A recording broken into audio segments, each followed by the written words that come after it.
ചേട്ടാ നമസ്കാരം. നമസ്കാരം. അമേരിക്കയുടെ പ്രസിഡന്റായിട്ടുള്ള ഡൊണാൾഡ് ട്രംപ് H-1B വിസ, ഇത് ഇന്ത്യക്കാരെ സംബന്ധിച്ചിടത്തോളം വളരെ ഇമ്പോർട്ടന്റ് ആയിട്ടുള്ള ഒരു വിസയാണ്. അമേരിക്കയിലേക്ക് പോകണമെങ്കിൽ അതിന് $7,000 ആയിരുന്നു നമ്മൾ പേ ചെയ്യേണ്ടിയിരുന്നത്. പക്ഷെ അതിൽ നിന്നും $1,00,000 ആക്കി ട്രംപ് ഉയർത്തി. $1,00,000, അതായത് ഏകദേശം 88 ലക്ഷം രൂപ കൊടുത്താൽ മാത്രമേ ഇനി H-1B വിസ ലഭിക്കുകയുള്ളൂ എന്ന രീതിയിലേക്ക് കാര്യങ്ങൾ പോയി. അപ്പൊ ഇത് ഇന്ത്യക്കാരെ സമൂലമായി അഫക്റ്റ് ചെയ്യും എന്ന് നമുക്ക് എല്ലാവർക്കും അറിയാം. കാരണം അമേരിക്കയുടെ ജനസംഖ്യയുടെ എനിക്ക് തോന്നുന്നു 1% താഴെയാണ് എന്ന്, അത്രമാത്രമേ അവിടെ ഇന്ത്യക്കാരുള്ളൂ. എങ്കിലും അവിടെയുള്ള വലിയ വലിയ കമ്പനീസ്, ഹോട്ടൽസ്, എന്നിട്ട് പറയുന്നു വലിയ വലിയ ബിസിനസ് മാനേജ്മെന്റ് ഗ്രൂപ്പുകളെല്ലാം കൈയാളുന്നതിൽ ഇന്ത്യക്കാർക്ക് പ്രധാനപ്പെട്ട ഒരു പങ്കുണ്ട്. അപ്പൊ ഇന്ത്യക്കാരെല്ലാം ഒറ്റയടിക്ക് അവിടെ നിന്ന് അടിച്ചു പുറത്താക്കി കഴിഞ്ഞാൽ ഇതെല്ലാം വലിയ രീതിയിൽ തകർച്ചയിലേക്ക് പോകും എന്ന് അമേരിക്കയിലെ പല വിവരമുള്ള രാഷ്ട്രീയക്കാർക്കും അറിയാം. ഒരുപക്ഷെ ഉഗാണ്ടയില് നമ്മുടെ ഈദി അമീൻ ഭരണത്തിലേറിയപ്പോൾ ഉഗാണ്ടയിൽ ഏറ്റവും കൂടുതൽ ഉണ്ടായിരുന്ന ഇന്ത്യൻസ് ആണ്. അപ്പോൾ ഇന്ത്യയുടെ ആ ഒരു ഇന്ത്യൻസിനെതിരെയുള്ള ഹേറ്റഡും ഉഗാണ്ടൻ ദേശീയ വികാരവും ആളിക്കത്തിച്ചുകൊണ്ട് ഈദി അമീൻ എന്ന് ഇന്ത്യക്കാരോട് ഈ നാട് വിട്ടുപോകാൻ ആവശ്യപ്പെട്ടു. അപ്പോൾ എങ്ങനെ നിബന്ധനയും വെച്ചു? അദ്ദേഹം പറഞ്ഞത്, നിങ്ങൾക്ക് കയ്യിൽ കൊള്ളാവുന്ന അത്രയും കാര്യങ്ങൾ എടുത്തിട്ട് പോവാം. അതായത് കയ്യിൽ കൊള്ളാവുന്ന കാര്യങ്ങൾ, നിങ്ങളുടെ സ്വത്തോ പണമോ എന്തോ, അത് കയ്യിൽ കൊള്ളാവുന്ന അത്രയും മാത്രമേ ഇവിടെ നിന്ന് എടുത്തിട്ട് പോകാൻ പറ്റൂ. നിങ്ങളുടെ ലാൻഡ്, നിങ്ങളുടെ വീട്, നിങ്ങൾക്ക് എന്തെങ്കിലും ഉണ്ടെങ്കിൽ കാർ, അതെല്ലാം ഇവിടെ ഇട്ടിട്ട് പൊക്കോളണം. അതൊരു ഭീഷണിയായിരുന്നു. ചരിത്രം അയാൾക്ക് മാപ്പ് കൊടുത്തില്ല. ഈദി അമീൻ പിന്നെ എന്ത് സംഭവിച്ചു എന്ന് നമുക്ക് എല്ലാവർക്കും അറിയാം. ഹിറ്റ്ലറിനെ കാട്ടിലും ഒരു വലിയ ഒരു ഡിക്റ്റേറ്റർ ആയിരുന്നു ഈദി അമീൻ എന്ന് പറയുന്നത്. പിന്നെ ഈ ഹിറ്റ്ലർ ജ്യൂസിനെ കൊന്നതുകൊണ്ടും ജ്യൂസ് വളരെ ശക്തരായതുകൊണ്ടും അവർ ഈ ഞങ്ങളുടെ ഹോളോകോസ്റ്റ് ആണ് ഏറ്റവും വലിയ കൂട്ടക്കൊല എന്നൊക്കെ പറഞ്ഞ് അവര് അതിനെ എന്ത് ചെയ്യുന്നു, വലുതായിട്ട് പ്രൊജക്ട് ചെയ്ത് നിർത്തുന്നു. അതിലും വലിയ കൂട്ടക്കൊലകൾ നമ്മുടെ നാട്ടിൽ നടന്നിട്ടില്ലേ? നമ്മുടെ ഇന്ത്യയുടെ ഭാരതത്തിന്റെ വിഭജനത്തിൽ എത്ര പേരാണ് കൊല്ലപ്പെട്ടത്, എത്ര പേരാണ് ബലാത്സംഗം ചെയ്യപ്പെട്ടത്? പിന്നെ ഹിന്ദുസ് എന്ന് പറയുന്ന ഒരു ടീം ഇമോഷണൽ ഫൂൾസ് ആയതുകൊണ്ടും മതേതരത്വത്തിന്റെ അസ്ഥിത കുറച്ച് കൂടുതലുള്ളത് കൊണ്ടും നമ്മൾ എന്ത് ചെയ്തു, അതൊക്കെ പോട്ടെ, എന്തിനാ വെറുതെ അതൊക്കെ ആലോചിച്ചിട്ട്, എന്തിനാണ് മുറിവിൽ കുത്തി അത് പുണ്ണാക്കുന്നത് എന്നുള്ള ഒരു രീതിയിലാണ്. മുറിവിൽ കുത്തി പുണ്ണാക്കാൻ ഇവിടെ ആരും പറയുന്നില്ല. ആ മരണപ്പെട്ടവർക്ക് ഒരു ഹോമേജ് ഇത് കൊടുക്കണ്ടേ? അപ്പൊ അത് കൊടുക്കേണ്ട ഒരു ബാധ്യതയുണ്ടല്ലോ, അതുപോലും കൊടുക്കാൻ ഇവർ തയ്യാറാകുന്നില്ല. അതേസമയം ഗുജറാത്ത് കലാപത്തിൽ മരിച്ച മുസ്ലിങ്ങളെ കുറിച്ച് എല്ലാ വർഷവും ഇവിടെയുള്ള മതമൗലികവാദികളെ ഓർമ്മിപ്പിക്കുന്നുണ്ട്. അത് വേറെ കാര്യം. അപ്പൊ അത് വേറെ വിഷയമാണ്. നമ്മൾ വിഷയത്തിൽ നിന്ന് വഴി മാറുന്നു. അപ്പൊ ഈ H-1B വിസ ഇപ്പോ ഡൊണാൾഡ് ട്രംപ് ഇന്ന് രാവിലെ, ഓരോ ദിവസവും ഓരോ മണിക്കൂറും ഓരോ നിമിഷങ്ങളും ഈ ഡൊണാൾഡ് ട്രംപിന്റെ മൂഡ് മാറും. മൂഡ് സ്വിങ്സ് ഈ ലോകത്ത് ഏറ്റവും കൂടുതലുള്ള വ്യക്തിക്കുള്ള ഗിന്നസ് വേൾഡ് റെക്കോർഡ് വേണമെങ്കിൽ ഡൊണാൾഡ് ട്രംപിന് കൊടുക്കുക. അയാൾ പറയുന്നത്, ഞാൻ ഉദ്ദേശിച്ചത് ഇനി വരുന്ന ആൾക്കാരെ കുറിച്ചാണ്, ഇവിടെയുള്ള ആൾക്കാർക്ക് പ്രശ്നമൊന്നും ഉണ്ടാവില്ല, വരുന്ന ആൾക്കാരെ കുറിച്ചാണ് ഉദ്ദേശിച്ചത് എന്ന് പറയുന്നു. അപ്പൊ ഇതിന്റെ പിന്നിൽ ഒരു വലിയൊരു ഡീപ് സ്റ്റേറ്റിന്റെ ഒരു കൈയുണ്ട് എന്നാണ് വിശകലന വിദഗ്ധർ പറയുന്നത്. അവിടെ ഈ ഡൊണാൾഡ് ട്രംപിന്റെ അനുയായി ആയിട്ടുള്ള കിർക്കാണോ കുർക്കാണോ എന്നറിയില്ല, ചിലർ കമന്റിൽ ഒന്ന് പറയുന്ന കേട്ടു കിർക്കാണ് എഴുതുന്നതെങ്കിലും കുർക്കെന്നാണ് അവിടെ പ്രൊനൗൺസ് ചെയ്യുന്നതെന്നാണ്, വാട്ട് എവർ ഇറ്റ് ഈസ്. അപ്പൊ അദ്ദേഹം വെടിയേറ്റ് മരിച്ചു. അപ്പൊ ഡൊണാൾഡ് ട്രംപിന്റെ അനുയായി വെടിയേറ്റ് മരിച്ചതിൽ അവിടെ അറസ്റ്റ് ചെയ്യപ്പെട്ടത് ഒരു സാധാരണ ഒരു ഇറ്റാലിയൻ പൗരനാണ്. ഇറ്റാലിയൻ പൗരനെ പിടിച്ചു കൊടുത്തത് അയാളുടെ അച്ഛനാണ്. ഇവനാണ് വെടിവെച്ച് കൊന്നതെന്ന് പറഞ്ഞ അച്ഛനാണ് പിടിച്ചു കൊടുത്തത്. പക്ഷേ പോലീസിലെത്തിയ അയാള് ഒരു തോക്ക് പോലും നേരെ ചൊവ്വേ പിടിക്കാൻ അറിഞ്ഞൂടാത്ത ഒരു മനുഷ്യനാണ്. പക്ഷെ അയാൾ വംശീയതയ്ക്കെതിരെ വളരെയധികം ശക്തമായി പ്രതിഷേധിക്കുന്ന ഒരു മനുഷ്യനാണ് എന്നാണ് പോലീസ് പറയുന്നത്. പക്ഷെ ഇപ്പോഴും വിശകലന വിദഗ്ധർ പറയുന്നത് അങ്ങനെയല്ല, ഇയാളെ കൊണ്ട് അത് ചെയ്യാൻ സാധിക്കില്ല എന്ന് നമുക്ക് കൃത്യമായിട്ട് അറിയാം. ഈ മതം വളർത്തണമെങ്കിലും, ഒരു രാജ്യത്ത് ദേശീയത വളർത്തണമെങ്കിലും, അല്ലെങ്കിൽ ഒരു രാജ്യത്തെ സർക്കാരിന് ഭരണകൂടത്തെ നിലനിർത്തണമെങ്കിലും രക്തസാക്ഷികളെ ആവശ്യമാണ്. അതുകൊണ്ട് തന്നെ സ്വാഭാവികമായിട്ടും കുർക്കിനെ വെടിവെച്ചു കൊന്നതിൽ ഒരുപാട് ദുരൂഹതയുണ്ട്. ഇനി അമേരിക്കൻ ഭരണകൂടം തന്നെയാണോ സ്വന്തം അനുയായിയെ വെടിവെച്ചു കൊന്ന് രക്തസാക്ഷി ആക്കി? ഇപ്പം അമേരിക്ക നോക്കിക്കഴിഞ്ഞാൽ ട്രംപിനെതിരെയുള്ള ഒരു പൊതുവികാരം ചെറുതായിട്ട് കുറഞ്ഞു. ഈ കുർക്കിൽ അതങ്ങ് ഡിസോൾവ് ആയിപ്പോയി. പോരാത്തതിന് ഇപ്പൊ കുടിയേറ്റക്കാർക്കെതിരെയുള്ള രോഷമാണ് ഫ്രണ്ടിൽ നിൽക്കുന്നത്. അതിന്റെ തൊട്ട് പിന്നാലെയാണ് ഈ H-1B വിസയുടെ വിഷയം ട്രംപ് എടുത്തിടുന്നത്. അങ്ങനെയാണ് ട്രംപ് ഈ കാര്യങ്ങൾ ഡീൽ ചെയ്തുകൊണ്ടിരിക്കുന്നത്. ഒരു ഉദാഹരണം, കുറച്ചുകൂടെ ഒരു സിമ്പിൾ ആയിട്ടൊരു ഉദാഹരണം പറഞ്ഞു കഴിഞ്ഞാൽ, നമ്മുടെ ഇന്ത്യയിൽ നരേന്ദ്രമോദിയെ താഴെ ഇറക്കണമെന്ന് നാളെ ഡീപ് സ്റ്റേറ്റിന് തോന്നുകയാണെങ്കിൽ രാഹുൽ ഗാന്ധി അങ്ങ് തട്ടിക്കളഞ്ഞാൽ മതി. രാഹുൽ ഗാന്ധിയെ തട്ടിക്കളഞ്ഞാൽ നമ്മുടെ ഇന്ത്യൻസ് എന്ന് പറയുന്നത് ഇമോഷണൽ ഫൂൾസ് ആണ്. അപ്പോ പൊന്നുകൊണ്ട് പുളിശ്ശേരി ഉണ്ടാക്കി കൊടുത്താലും നാളെ മോദി താഴെ ഇറങ്ങും, കോൺഗ്രസ് വീണ്ടും ഭരണത്തിലേറും. അതേ ഇവിടെ സംഭവിക്കാൻ പോകുന്നുള്ളൂ. അപ്പൊ സമാനമായിട്ടുള്ള ഒരു ഓപ്പറേഷൻ ആണോ അവിടെ ഉണ്ടായത് എന്നുള്ള ഒരു ശക്തമായിട്ടുള്ള ഒരു സംശയം അവിടെ ഉയർന്നു വരുന്ന ഒരു സാഹചര്യമുണ്ട്. അപ്പോഴാണ് ഇന്ന് രാവിലെ ട്രംപ് വീണ്ടും പറഞ്ഞിരിക്കുന്നത്, ഇല്ല, H-1B വിസ ഇവിടെ ഉള്ളവർക്ക് ബാധിക്കില്ല, ഇനി വരുന്ന ആൾക്കാർക്കാണ് ബാധിക്കാൻ പോകുന്നത്. എന്താണ് ഇതിന്റെ സത്യം? ഇത് ആക്ച്വലി ഒരു കുളം കലക്കി ഇടുന്നത് പോലെയാണ്. ഒന്നും അങ്ങോട്ട് കൃത്യമായിട്ട് തെളിഞ്ഞു വരുന്നില്ല. എന്താണ് ഇവിടെ നടക്കുന്നത്? എന്താണ് ഇതിന്റെ സത്യം? ഡൊണാൾഡ് ട്രംപ് ഇടയ്ക്കിടയ്ക്ക് എന്തുകൊണ്ടാണ് ഇങ്ങനെ ഈ ഡൊണാൾഡ് ട്രംപിന്റെ ഈ തീരുമാനങ്ങൾ മാറ്റിക്കൊണ്ടിരിക്കുന്നത്? എപ്പോഴും മാറ്റുന്നതാണെങ്കിലും H1B വിസയിൽ അദ്ദേഹം മാറ്റാനുള്ള സാധ്യത ഞാൻ കണ്ടില്ല. പക്ഷേ അത് മാറ്റിയത് എന്നെ വരെ ഞെട്ടിച്ചു കളഞ്ഞു. കാരണം അയാൾ ഇങ്ങനെ പെട്ടെന്ന് അത് മാറ്റി. എന്താണ് അവിടെ നടക്കുന്നത് അമേരിക്കയിൽ? അമേരിക്ക നടക്കുന്നതല്ല. അമേരിക്കൻ ഓരോ ചലനങ്ങളും ഈ അടുത്ത കാലത്ത് ഇന്ത്യയിലാണ് അത് പ്രതിഫലിക്കുന്നത് ഭയങ്കരമായിട്ട് തന്നെ. അതെ, കാരണം ഈ കഴിഞ്ഞ 72 മണിക്കൂർ നമ്മൾ നോക്കിയാൽ ആദ്യം വന്ന വാർത്ത, ഇവിടുത്തെ ചില മാധ്യമങ്ങളടക്കം പറഞ്ഞത്, അമേരിക്ക ആദ്യം പറഞ്ഞുകൊണ്ടിരുന്നത് ഇന്ത്യക്കാരെ മുഴുവൻ ട്രംപ് പുറത്താക്കും എന്നൊരു വലിയ രീതിയിലുള്ള ക്യാമ്പയിൻ നടന്നു. അതിനുശേഷം ഈ അടുത്ത സമയത്ത് 3 ദിവസം മുമ്പ് ഇവിടുത്തെ ചില മാധ്യമങ്ങളടക്കം റിപ്പോർട്ട് ചെയ്തത് H1B വിസ റദ്ദാക്കുകയാണ്. ചിലർക്ക് ഹെഡിങ് കൊടുത്തു, 3 ലക്ഷം ഇന്ത്യക്കാർ തൊഴിൽ രഹിതരായ നാട്ടിൽ വരും, അവർ കലാപം അഴിച്ചുവിടും, യുവാക്കളുടെ തൊഴിലില്ലായ്മ രൂക്ഷമാക്കുന്നു എന്ന്. ശ്രീമാൻ രാഹുൽ ഗാന്ധിയും ഏതാണ്ടൊക്കെ അത് ഏറ്റുപിടിച്ചുകൊണ്ട് പ്രധാനമന്ത്രി നരേന്ദ്രമോദിക്ക് കഴിവില്ല എന്നും തൊഴിൽ രഹിതരുടെ എണ്ണം കൂട്ടുകയാണെന്നും അമേരിക്കയിൽ കണ്ടില്ലേ H1B വിസ വലിയ ഫീസ് അവർ കൂട്ടിയിരിക്കും, തൊഴിൽ രഹിതരുടെ എണ്ണം കൂട്ടുകയാണ് എന്ന് പറഞ്ഞിട്ട് രാഹുൽ ഗാന്ധി എത്തി. അതായത് അമേരിക്കയിൽ ഒരു സംഭവം അരങ്ങേറുന്നു, അതിന്റെ അലയൊലികൾ ഇപ്പോൾ അടുപ്പിച്ചടുപ്പിച്ച് അടിക്കുന്നത് ഇന്ത്യയിലാണ്. ഇവിടെയാണ് നമ്മൾ ഡീപ് സ്റ്റേറ്റ് എന്ന് അതിന് പറയുന്നത്. പക്ഷേ ഇന്നലെ ശ്രദ്ധേയമായ ഒരു കാര്യം, ഇന്നലെ മാധ്യമങ്ങളെല്ലാം തന്നെ ഈ H1Bയുടെ വിസയുടെ കാര്യങ്ങൾ വാർത്ത ചെയ്യുമ്പോഴും പലരും വളരെ കരുതലോടെയാണ് വാർത്ത ചെയ്തത്. എന്നാൽ അമേരിക്കൻ ക്ഷമതയായവർ ആർത്ത് ചിരിക്കുകയും ആഹ്ലാദിക്കുകയും ചെയ്യുന്ന ഒരു കാഴ്ച നമ്മൾ ഇന്നലെ കണ്ടു. പ്രത്യേകിച്ച് നമ്മുടെ പ്രതിപക്ഷ പാർട്ടികളും വിവിധ സംഘടനകളും, എന്തിനേറെ പറയുന്നു സുഡാപ്പികളുടെ സംഘടനകൾ വരെ ഹാപ്പി ആയിരുന്നു ഇതിനകത്ത് എന്നുള്ളതാണ് സത്യം. പക്ഷെ ഇതിനകത്തൊരു യാഥാർത്ഥ്യമുണ്ട്. മുമ്പും ഇവിടെ ഒരു ചർച്ച നടന്നപ്പോൾ ഞാനും ധനുഷും നമ്മളുടെ ചർച്ചയിൽ അന്ന് ഇന്ത്യൻ കുടിയേറ്റക്കാരെ, അനധികൃതമായ കുടിയേറ്റ പുറത്താക്കുന്ന ചണ്ഡീഗഡിൽ ഒരു 1000-ന് താഴെ ആൾക്കാരെ ചങ്ങലക്കൊക്കെ ഇട്ട് കൊണ്ടുവന്നിരുന്നു. അവർ അനധികൃതമായി പോയവരാ. അപ്പൊ അന്നും നമ്മൾ പറഞ്ഞിരുന്നു ഉടനെ ഒന്നും ഈ അസാധ്യമായ കാര്യമാണ് ആ രാജ്യത്ത് നിന്ന്. അതിന് ഒരുപാട് കാരണങ്ങളുണ്ട്. എന്തുകൊണ്ടാണ് H1B ഒരു മലക്കം മറിച്ച് നടത്തിയത്? നമുക്കറിയാം, ഈ തുക, അതായത് ഇപ്പോൾ ഈ 88 ലക്ഷം രൂപ ആക്കിയിരിക്കുന്ന ഈ തുക കമ്പനിയാണ് നൽകേണ്ടത്. അത് ഹൈ പ്രൊഫഷണൽസിന് വേണ്ടി കമ്പനി മുടക്കേണ്ട തുകയാണിത്. അപ്പോൾ സ്വാഭാവികമായി പെട്ടെന്ന് ഇതിന് മലക്കം അറിയാനുള്ള കാരണം എന്തെന്ന് ചോദിച്ചാൽ, അമേരിക്കയെ സംബന്ധിച്ച് അവിടുത്തെ ഏറ്റവും കൂടുതൽ H1B നമ്മൾ മനസ്സിലാക്കുന്ന കാര്യമാണിത്. അവിടെ വർക്ക് ചെയ്യുന്നത് ഇന്ത്യക്കാരാണ്. 2,83,000 സംതിങ് ആണ് അവിടെ വർക്ക് ചെയ്യുന്ന ഇന്ത്യക്കാരുടെ എണ്ണം. തൊട്ടു പിന്നിൽ ചൈനയാണ്. ചൈന ഏതാണ്ട് 12%. ടോട്ടൽ H1B വിസക്കാരുടെ 71% ഇന്ത്യക്കാരും 12% ചൈനക്കാരും, 1.3% ഫിലിപ്പീൻസും, 1.1% കാനഡക്കാരുമാണ്. അപ്പോൾ ഇന്ത്യയെ സംബന്ധിച്ച് അത് വലിയ നഷ്ടം ഉണ്ടാക്കും. വലിയ നഷ്ടം എന്ന് പറഞ്ഞാൽ വലിയ നഷ്ടം പെട്ടെന്ന് ഉണ്ടാക്കും. നമുക്ക് സാമ്പത്തികമായി പെട്ടെന്നൊരു ചെറിയ അഘാതം ഉണ്ടാക്കും. നമ്മളെ തകർത്ത് കളയുന്നൊന്നുമല്ല, നമ്മളുടെ ആ മുന്നോട്ടുള്ള കുതിച്ച് കയറ്റത്തിന് ഇപ്പോൾ നമുക്ക് വളരെ ത്വരിതഗതിയിൽ വികസിക്കുന്ന ഒരു സാമ്പത്തിക വ്യവസ്ഥയ്ക്ക് ഒരു ചെറിയ മങ്ങലേൽപ്പിക്കാൻ അതിന് കഴിയും. അതൊരു നല്ല മങ്ങലേൽപ്പിക്കൽ തന്നെ ആയിരിക്കാം. പക്ഷെ എന്തുകൊണ്ട് ഇതിൽ നിന്ന് പിന്നോക്കം മാറി എന്ന് നമുക്ക് നോക്കാം. ഈ ആദ്യം തന്നെ ഈ H1B വിസയ്ക്ക് അർഹരായവർ ആരെയെന്ന് ചോദിച്ചു കഴിഞ്ഞാൽ, ശാസ്ത്രം, science, technology, IT, architect, accounts, ഇങ്ങനെ അനവധി സെക്ഷനുകളിൽ ഐച്ഛിക വിഷയമായി എടുത്തു പഠിച്ച ബിരുദമുള്ളവർക്കും ബിരുദാനന്തര ബിരുദമുള്ളവർക്കുമാണ് ഇതിൻ്റെ ഒരു അടിസ്ഥാന യോഗ്യത. പക്ഷേ കഴിഞ്ഞ കുറേ കാലമായിട്ട് വളരെ കാലമായി അമേരിക്കയിൽ സയൻസ്, ടെക്നോളജി, എഞ്ചിനീയറിങ്, അതുപോലെ സയന്റിസ്റ്റുകൾ, ഡാറ്റാ സയന്റിസ്റ്റുകൾ, അല്ലാതെ സയന്റിസ്റ്റുകൾ, ഇവർക്ക് മാത്രമാണ് കൂടുതലായിട്ട് അവിടെ ഓപ്പർച്യൂണിറ്റീസ് ഉള്ളത്. അതിൽ ഏറ്റവും കൂടുതൽ ഓപ്പർച്യൂണിറ്റീസ് ഉള്ളത് IT പ്രൊഫഷണൽക്കാണ്. നമുക്കറിയാം, അമേരിക്കയുടെ വമ്പൻ കമ്പനികളാണ് ഗൂഗിള്, മെറ്റ, ആമസോൺ, അതുപോലെ തന്നെ ആപ്പിൾ, അങ്ങനെ വൻകിട്ട കമ്പനികളുണ്ട്. ഈ വൻകിട്ട കമ്പനി ഗൂഗിളിൻ്റെയൊക്കെ വലിയൊരു ശതമാനവും വർക്ക് ചെയ്യുന്നത് ഇന്ത്യക്കാരാണ്. അവരെ കൊണ്ടുപോയിട്ടാണ് ഈ സംഭവം ചെയ്യുന്നത്. സോഫ്റ്റ്വെയർ എഞ്ചിനീയറിംഗ് ഉണ്ട്, AI-യുടെ സ്പെഷ്യലിസ്റ്റുകളുണ്ട്, സൈബർ സെക്യൂരിറ്റിയുടെ സ്പെഷ്യലിസ്റ്റുകൾ, എക്സ്പെർട്ടുകളൊക്കെ ബഹുഭൂരിപക്ഷം പേര് ഇന്ത്യക്കാരെ വെച്ചിട്ടാണ് ചെയ്യുന്നത്. ചൈനക്കാർ ഉണ്ട് എങ്കിൽ പോലും നമ്മുടെ അത്രയും പ്രൊഫഷണൽസ് അവിടെ ഇല്ല.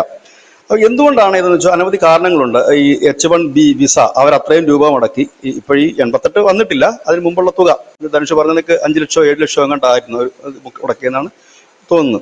അത്രയും മുടക്കി കൊണ്ടുപോകുന്നത് എന്തുകൊണ്ടാണെന്ന് വെച്ചാൽ ഇവിടെ അത്രയും കഴിവുള്ള സ്കിൽഡ് ആയിട്ടുള്ള പ്രൊഫഷണൽസ് ഉള്ളത് കൊണ്ടാണ് കൊണ്ടുപോകുന്നത്. അല്ലാതെ നമ്മളുടെ ഇവിടുത്തെ ദാരിദ്ര്യം മാറ്റാൻ അമേരിക്ക അവിടെ കൊണ്ടുപോയി ജോലി തരികയല്ല ചെയ്യുന്നത്. അത്രയും പ്രൊഫഷണൽസ് ആണ്. നമ്മുടെ ഡോക്ടർമാരുണ്ട്, സയന്റിസ്റ്റുകളുണ്ട്, അതുപോലെ തന്നെ IT പ്രൊഫഷണൽസുകളുണ്ട്. ഇവർ അത്രയും നല്ല കപ്പാസിറ്റി ഉള്ളവരാണ്. സ്റ്റീം എന്ന് അതിന് പറയുന്നത്. ആ യോഗ്യത ഉള്ളവര് അമേരിക്കയിലെ സംഭവം എന്താണെന്ന് ചോദിച്ചാൽ അവിടെ അത് പഠിച്ചിറങ്ങുന്ന ഇത്തരം വിഷയങ്ങൾ ഐച്ഛിക വിഷയമായി പഠിച്ചിട്ട് പുറത്തിറങ്ങുന്ന യുവാക്കളിൽ ഏതാണ്ട് 30-40% മാത്രമേ ജോലി ചെയ്യാൻ താല്പര്യമുള്ളൂ. അവര് ബിസിനസ്സുകളോ ഇല്ലെങ്കിൽ മറ്റെന്തെങ്കിലും കാര്യങ്ങളോ ചെയ്യാൻ താല്പര്യം, അവർ കുത്തിയിരുന്ന് ജോലി ചെയ്യാൻ അവർക്ക് താല്പര്യമില്ല. ഇത് അവരുടെ റിസർച്ചിൽ തന്നെ കണ്ടെത്തിയതാണ്. അപ്പൊ അങ്ങനെ വന്നപ്പോൾ ഷോർട്ടേജ്. രണ്ടാമത്തെ കാര്യം സാമ്പത്തികമായ ബെനിഫിറ്റ് ആണ്. ഇന്ത്യയെ പോലെ അല്ലെങ്കിൽ ചൈനയെ പോലെ അല്ലെങ്കിൽ ഫിലിപ്പീൻസിനെയും കാനഡയിലും പോലുള്ള രാജ്യങ്ങളിലുള്ളവരെ ജോലിക്കെടുത്തു കഴിഞ്ഞു. ഒരു ശരാശരി ടെക്കിയുടെ ശമ്പളം, പ്രൊഫഷണൽ ശമ്പളം നമുക്ക് നോക്കാം. ഒരു H1B വിസയിൽ വരുന്ന ഒരു ശരാശരി ടെക്കിക്ക് വാർഷിക ശരാശരിയാണ് പറയുന്നത്, കറക്റ്റ് അല്ല, ഒരു ശരാശരി ഏകദേശം കിട്ടുന്ന സാലറി, വാർഷിക വരുമാനം ഒരു വർഷത്തിൽ അദ്ദേഹത്തിന് ലഭിക്കുന്നത് $1,00,000. അത് $1,00,000 ആണ് അദ്ദേഹത്തിന് ഒരു ശരാശരി ലഭിക്കുന്ന വരുമാനം. ഇതേ സ്ഥാനത്ത് ഇതേ ടെക്കി അമേരിക്കൻ പൗരനാണ് 1.5 തൊട്ട് 3 വരെ കിട്ടും. അപ്പോൾ ഒരു കമ്പനി, പ്രത്യേകിച്ച് ഈ കമ്പനികളുടെ മാനേജ്മെന്റുകളെല്ലാം തന്നെ ലാഭത്തിന് വേണ്ടിയാണ് പ്രവർത്തിക്കുന്നത്. അപ്പൊ കമ്പനികൾ നോക്കുന്നത് കുറഞ്ഞ റേറ്റിന് ആളെ കിട്ടുമ്പോൾ, നല്ല അടിപൊളി ആളെ, നല്ല പ്രൊഫഷണൽ ആയിട്ടൊരു ആളെ കിട്ടുമ്പോൾ അവരെയാണോ ജോലിക്ക് വെക്കുന്നത് അതോ അവിടുത്തെ ഒരു പൗരനെയാണോ വെക്കാൻ ശ്രമിക്കുക? കാരണം കൂടുതൽ ശമ്പളമുള്ളവരെ വെക്കുന്നതിനേക്കാൾ നല്ലത് കുറഞ്ഞ ശമ്പളമുള്ളവരെയാണ്. അത് നമ്മുടെ നാട്ടിലും അങ്ങനെയൊക്കെ തന്നെയാണ്. അതിപ്പോ ഏത് ജോലിക്കായാലും നമ്മൾ ആദ്യം നോക്കുന്നത് സ്കിൽഡായിട്ട് കുറഞ്ഞ ശമ്പളത്തിന് ആര് വരുമെന്നാണ് നമ്മൾ നോക്കുന്നത്. അതായത് എല്ലാ സ്ഥാപനങ്ങളും അങ്ങനെ തന്നെയാണ്. അത് തന്നെയാണ് അമേരിക്കയിലും ചെയ്യുന്നത്. പ്രത്യേകിച്ച് ഈ IT സെക്ടറിന്റെ ഒരു വലിയ വിഭാഗം ഇന്ത്യക്കാരാണ് വർക്ക് ചെയ്യുന്നത്. ഇതിപ്പോ പെട്ടെന്ന് തന്നെ ഈ വിസ ഇന്നലെ അത് സംഭവിച്ചിട്ടുണ്ട്. ഇന്നലെ ഒറ്റ ദിവസത്തെ കാര്യം നമുക്ക് നോക്കാം. 24 മണിക്കൂറിനകം ഇന്ത്യയിൽ എന്താണ് സംഭവിച്ചത്? തുടർച്ചയായിട്ട് മാധ്യമങ്ങൾ വലിയ രീതിയിൽ പാനിക്കാക്കാനുള്ള വാർത്തകൾ നൽകുന്നു. രാഹുൽ ഗാന്ധിയുടെ പ്രസ്താവന വരുന്നു. വിമാനത്തിൽ ടിക്കറ്റ് ബുക്ക് ചെയ്യാനുള്ളവർ തിരക്ക് വരുന്നു. പലരും ആത്മഹത്യ ചെയ്യുമെന്നുള്ള ഭീഷണികൾ പല വഴിക്ക് വരുന്നു. അതായത് അവിടുത്തെ IT കമ്പനികൾ ഇന്ത്യൻ ആൾക്കാരോട് പറഞ്ഞു, നിങ്ങൾ എത്രയും പെട്ടെന്ന് മടങ്ങി വരണം, 24 മണിക്കൂറിനകം നിങ്ങൾ മടങ്ങി വരണം, ഇല്ല പ്രശ്നമാകും എന്ന് പറഞ്ഞു. ഭയങ്കര തിരക്ക്. വിമാന കമ്പനികൾ ഈ കൊയ്ത്തുകാലം ആഘോഷിക്കാൻ അങ്ങനെ ഒരു പാനിക് സിറ്റുവേഷൻസിലേക്ക് ആക്കുകയാണ്. കേവലം 3 പേരാണ് അവിടെ ഉള്ളത്. അപ്പൊ എന്തായാലും അങ്ങനെ ഒരു പാനിക് സിറ്റുവേഷൻ ഉണ്ടാക്കാൻ ഇതുണ്ട്. പെട്ടെന്ന് തന്നെ ട്രംപ് പറഞ്ഞത് അങ്ങനെയല്ല, ഇപ്പൊ നിലവിലുള്ളവർക്ക് തുടരാം, പുതുക്കുന്നതിനും ഫീസ് ആവശ്യമില്ല, പക്ഷെ പുതിയ ആളുകൾക്ക് ഈ ഫീസ് തരണം. അത് ന്യായമുള്ള കാര്യമാണ്. കാരണം അമേരിക്കയെ 1ാം സ്ഥാനത്ത് എത്തിക്കാനാണ് ട്രംപിന്റെ ലക്ഷ്യം. ഏത് ഭരണാധികാരികൾക്ക് ആ രാജ്യം രക്ഷിക്കണമെന്ന് തന്നെയാണ്. അത് നല്ലൊരു കാര്യം തന്നെയാണ്. അതായത് ഇതിന്റെ ഒരു കാലാവധി 6 വർഷം വരെയൊക്കെയാണ്. സ്വാഭാവികമായി അദ്ദേഹത്തിന്റെ നാട്ടുകാർക്ക് തന്നെ ജോലി കൊടുക്കുന്നതായിരിക്കും. അത് എത്രത്തോളം പ്രാക്ടിക്കലാകും അല്ലേ എന്നുള്ളത് രണ്ടാമത്തെ കാര്യം. അതിന് വലിയ പ്രാധാന്യം നൽകുന്ന ഒരു കാര്യം തന്നെ. പെട്ടെന്ന് ഇവരെയൊക്കെ പറഞ്ഞു വിട്ടാൽ, അതായത് ഇന്ന് 21 24 മണിക്കൂറിനകം ഈ H1B വിസയ്ക്ക് ഈ ഫീസ് വെക്കുകയാണെങ്കിൽ കമ്പനികളെല്ലാം പ്രതിസന്ധിയിലാകും. ഇവരെയൊക്കെ വെട്ടിക്കുറക്കേണ്ടി വരും. നിലവിൽ തന്നെ ഗൂഗിൾ ഒരുപാട് പേരെ ഈ AI വന്നതിന് ശേഷമൊക്കെ പിരിച്ചുവിട്ടിരുന്നു. അതിൽ ബഹുഭൂരിപക്ഷം പേര് ഇന്ത്യക്കാരായിരുന്നു. ഗൂഗിളിലൊക്കെയാണ് ഏറ്റവും കൂടുതൽ വർക്ക് ചെയ്തത്. ആമസോണിലുണ്ട്, മെറ്റയിലും ഒക്കെ ഉണ്ട്. IT പ്രൊഫഷണൽസിലാണ് ഇത് കൂടുതൽ ബാധിക്കുക. അപ്പം പറഞ്ഞു വിടുകയാണെങ്കിൽ എന്താകും അവിടുത്തെ സ്ഥിതി? ഈ ശമ്പളം മേടിക്കുന്നവർ അവിടെ നല്ലൊരു തുക നികുതിയായും അമേരിക്കൻ സർക്കാരിന് നൽകുന്നുണ്ട്, ഇൻകം ടാക്സ് അടക്കം. അവരുടെ നികുതി വരുമാനത്തിൽ ഒരു ഇടിവ് സംഭവിക്കും. ഒന്ന്. രണ്ടാമത്തെ കാര്യം, ഇത് ഞാൻ പെട്ടെന്നുണ്ടാകുന്ന ഒരു ഫലമാണ് ഞാൻ പറയുന്നത്. ദീർഘകാല അടിസ്ഥാനത്തിൽ ചിലപ്പോൾ അവർക്ക് അമേരിക്കൻ പൗരന് ജോലി കൊടുത്താൽ അത് വേറെ, ദീർഘകാല പദ്ധതി വേറെ. രണ്ടെണ്ണം ഉണ്ടല്ലോ. പെട്ടെന്നുണ്ടാകുന്ന ഒരു സൈഡ് എഫക്റ്റും ദീർഘകാലമായിട്ട് വരുന്ന ഒരു എഫക്റ്റും രണ്ടാണ്. ഒന്നത്. രണ്ടാമത്തെ ഒരു കാര്യം എന്ന് വെച്ചാൽ ഇത്തരം പ്രൊഫഷണൽസിനെ പെട്ടെന്ന് കണ്ടെത്തി ഇത് മെയിൻറ്റെയിൻ ചെയ്യുക എന്നുള്ളതും പ്രയാസകരമാണ്. നിലവിൽ നമുക്കറിയാം, കഴിഞ്ഞ കുറേ വർഷങ്ങളായിട്ട് ഈ ഗൂഗിള് ഇന്ത്യയിലേക്ക് അവരുടെ പ്രവർത്തനം വ്യാപിച്ചു കഴിഞ്ഞിട്ടുണ്ട്. ബാംഗ്ലൂരിൽ 5000 പേർക്ക് ജോലി ചെയ്യുന്നൊരു സ്പേസ്, അനന്ത എന്നാണ് അതിന്റെ പേരെന്നാണ് ഞാൻ മനസ്സിലാക്കുന്നത്, അത് തുടങ്ങിക്കഴിഞ്ഞിട്ടുണ്ട് അവർ. ഇപ്പൊ ഗൂർഗോണിൽ അവരുടെ ഒരു വലിയ ഓഫീസ് തുറക്കുന്നു. ആമസോണും ഏതാണ്ടൊക്കെ ഇവിടൊക്കെ തന്നെയാണ്. മൈക്രോസോഫ്റ്റിന്റെ അനവധി ഓഫീസുകൾ ഇന്ത്യയിൽ വർക്ക് ചെയ്യുന്നുണ്ട്. അങ്ങനെയുള്ള രീതിയിലേക്ക് കാര്യങ്ങൾ നീങ്ങിക്കൊണ്ടിരിക്കുന്നു. കാരണം ട്രംപ് ഇങ്ങനെ ഒരു കടുത്ത നിലപാടിലേക്ക് പോയാൽ അമേരിക്കൻ കമ്പനികളിൽ ബഹുഭൂരിപക്ഷം IT കമ്പനികളും ഇന്ത്യയെ പോലുള്ള രാജ്യങ്ങളിലേക്ക് അവരുടെ കമ്പനി സ്ഥാപിക്കേണ്ട ഒരു സാഹചര്യം വരും. നമ്മൾ കണ്ടതാണ് ആപ്പിള് ഇവിടെ സ്ഥാപിച്ചത്. ആപ്പിൾ CEO പറഞ്ഞ മറുപടി നമ്മൾ കേട്ടതാണ്. ട്രംപ് പറഞ്ഞത് ആപ്പിള് അവിടെ നിർമ്മിക്കണം, ഇവിടെ മേടിക്കത്തില്ല എന്ന് പറഞ്ഞാൽ നിങ്ങൾ വാങ്ങണ്ട, കാരണം ഇവിടെ എനിക്ക് ചെലവ് പറഞ്ഞ് നിർമ്മിക്കാൻ കഴിയും. ആപ്പിളിന് ഇന്ത്യ മാത്രമല്ല വിവിധ രാജ്യങ്ങളിൽ, ചൈന അടക്കം വിവിധ രാജ്യങ്ങളിൽ അവർക്ക് കമ്പനികളുണ്ട്.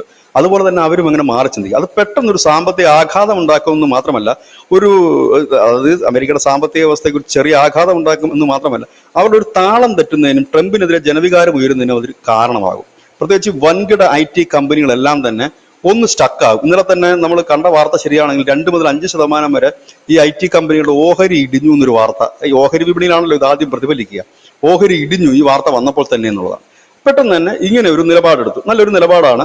ഏതായാലും ഇതിനോട് സമാനമായി തന്നെ ശ്രീ നരേന്ദ്രമോദി ഇന്നലെ ഗുജറാത്തിൽ ഒരു പ്രസ്താവന നടത്തുകയുണ്ട്. അദ്ദേഹം പറഞ്ഞത്, എന്നും നമ്മൾ വേറെ ഒരു രാജ്യത്തെ ആശ്രയിച്ച് മുൻപോട്ട് പോവുകയാണെങ്കിൽ ഭാവി തലമുറയുടെ ജീവിതം അപകടത്തിലാകും.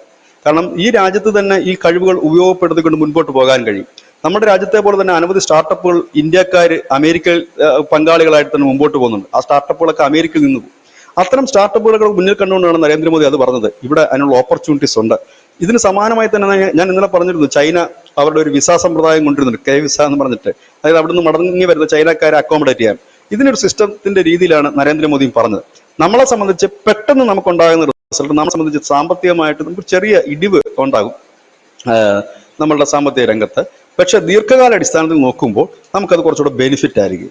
ഇപ്പോൾ മറ്റ് യൂറോപ്യൻ രാജ്യങ്ങളിലേക്ക് പലരും പോകുമായിരിക്കാം, എങ്കിലും കൂടുതൽ പേർ ഇപ്പോൾ തന്നെ നമ്മുടെ ഇന്ത്യയിലെ യുവാക്കൾ കൂടുതലും പേര് സ്റ്റാർട്ടപ്പ് രംഗത്ത്, കേരളത്തിൽ നിന്ന് രജിസ്റ്റർ ചെയ്യുന്ന സ്റ്റാർട്ടപ്പുകൾ എണ്ണം കുറവാണ്. ഞാൻ മിക്കവാറും ഈ ചർച്ചകളിൽ പറയാറുണ്ട്, ആയിരക്കണക്കിന് സ്റ്റാർട്ടപ്പുകളാണ് ഒരു ദിവസം ഇന്ത്യ രജിസ്റ്റർ ചെയ്യുന്നത്.